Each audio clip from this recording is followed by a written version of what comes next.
أعوذ بالله من الشيطان الرجيم. بسم الله الرحمن الرحيم. اللهم صل على سيدنا محمد وعلى آل سيدنا محمد كما صليت على سيدنا إبراهيم وعلى آل سيدنا إبراهيم، وبارك على سيدنا محمد وعلى آل سيدنا محمد كما باركت على سيدنا إبراهيم وعلى آل سيدنا إبراهيم في العالمين إنك حميد مجيد.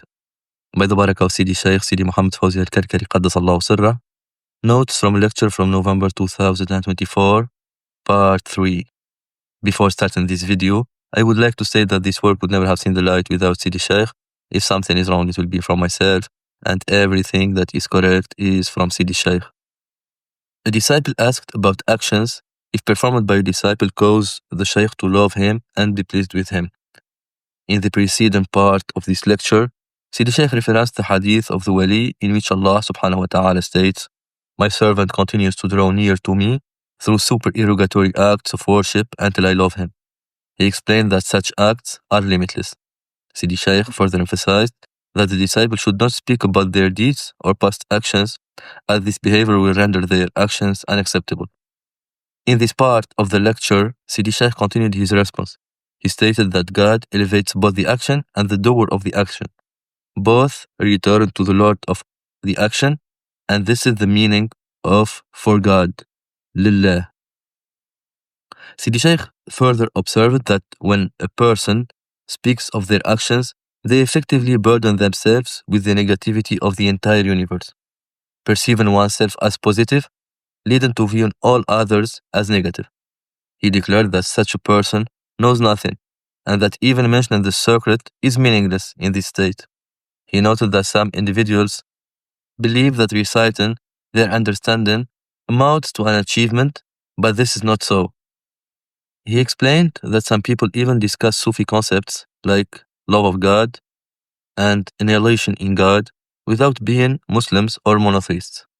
He then questioned, should they be considered to be in the station of spiritual excellence, Ihsan?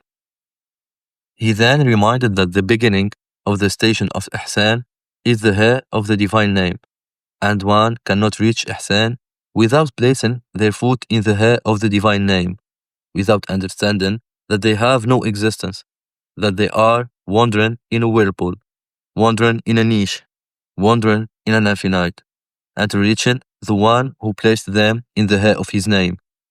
These people who do not understand this have no share in reaching this station.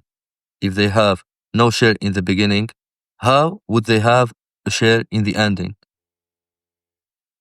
Sidi Shaykh gave the example of someone performing tawaf around the Kaaba. While performing tawaf, they are getting closer to the stone. Perhaps they perform 70, 700, or 1000 circuits, but their goal is to touch the stone. Would they count the number of circuits or consider whether or not they touched the stone? Surely their measure is getting closer to the stone, not the number of tawaf performed. Another person might count their circuits and leave after 7 without touching the stone. In terms of rulings, they are correct, but in terms of spiritual testing, dhawq, they have not attained. The other might take more time, but they attained. It's say in the spiritual journey. Sidi Shaykh explained that the spiritual journey progresses through stages: annihilation in the Shaykh, then annihilation in the Prophet sallallahu alaihi wasallam, and finally annihilation in God. He clarified that annihilation in the Shaykh means becoming his hearing, vision, hand and foot.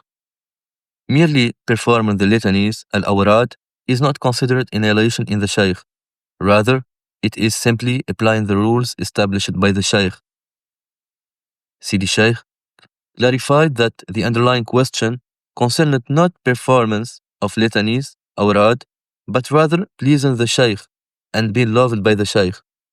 This is achieved through annihilation in the Shaykh. Likewise, annihilation in the Prophet is attained by becoming his hearing, vision, hand and foot. Ultimately, annihilation in God occurs when one's own hearing, vision, hand and foot become God's. Sidi Shaykh referenced again the hadith Qudsi of Al-Wali and explained that in this hadith, Allah gives a sign to the servant on when God loves him. The same applies for the Prophet sallallahu alayhi wasallam and the Shaykh. So that was all for this video. Alhamdulillah الذي هدانا لهذا وما كنا لنهتدي لولا أن هدانا الله. لقد جاءت رسل ربنا بالحق. اللهم لك الحمد، اللهم لك الحمد، اللهم لك الحمد. اللهم صل على سيدنا محمد وعلى آل سيدنا محمد كما صليت على سيدنا إبراهيم وعلى آل سيدنا إبراهيم، وبارك على سيدنا محمد وعلى آل سيدنا محمد كما باركت على سيدنا إبراهيم وعلى آل سيدنا إبراهيم في العالمين إنك حميد مجيد. سبحان ربك رب العزة عما يصفون، وسلام على المرسلين، والحمد لله رب العالمين.